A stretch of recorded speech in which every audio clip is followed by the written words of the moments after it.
பரம்பொருளாம் சிவபெருமானின் திருவருளால் பக்தர்களின் உள்ளத்தில் ஞான ஒளி பிரகாசிக்க, அஞ்ஞான இருள் அகல, உலகில் தர்மம் நிலைபெற உருவான மகத்தான காவியமே கந்தபுராணம்.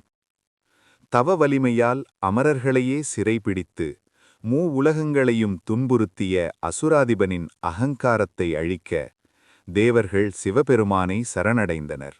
அப்போது சிவபெருமானின் அக்னி ஜோதியிலிருந்து உலகறிய அவதாரமாகத் தோன்றியது தெய்வீக ஒளி.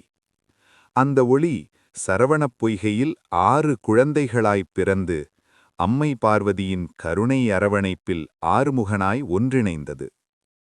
வேலாயுதம் பெற்ற முருகன் தேவர்களின் சேனாதிபதியாகி சூரபத்மனை சம்ஹரித்து அகங்காரத்தை அழித்து அருளாக மாற்றினான். அகங்காரம் அழியும் உன்னத தத்துவமும் பக்தி, ஞானம், வீரியம் ஒன்றாய் விளங்கும் இந்தத் திருநூலே கந்தபுராணம். வேல்வேல் முருகா, அருள் புரிவாய்.